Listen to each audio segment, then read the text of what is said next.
Well, we now know where the hottest neighborhoods are in Spokane, and we're not talking about the housing market. New at 6, meteorologist Matt Gray shows us the impacts of urban heat and what comes next. And it's not nearly as fun to talk about either, Kirsten. After last year's deadly heat wave, Gonzaga University, they teamed up with city and federal officials to figure out where the summer heat was worst in Spokane.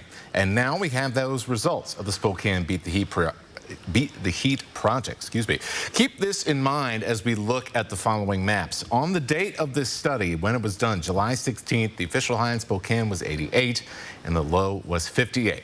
Keep those numbers in mind. Mid-afternoon temperatures from downtown north to Nevada Heights when they did this study, they were much hotter, as hot as 94 degrees.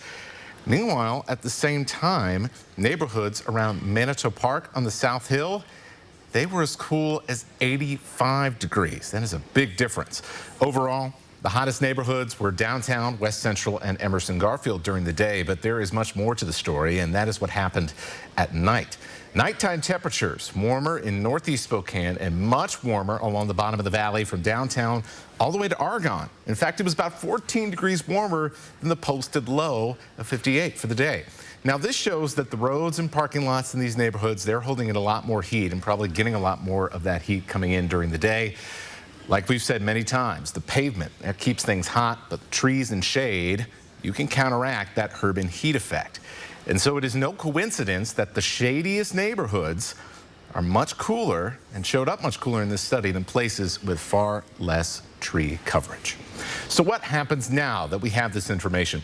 I spoke with people with the city of Spokane and the Lands Council. They told me this study confirmed that their tree planting campaigns, well, they're in the right neighborhoods, ones that they expected. And they expect to use this data to pinpoint individual hotspots and plant new trees there, give those priority. Spokane has a goal long-term of having 17% more tree cover by 2030. If you do want to get a closer look at these heat maps and how they did this study, head on over to KXLY.com.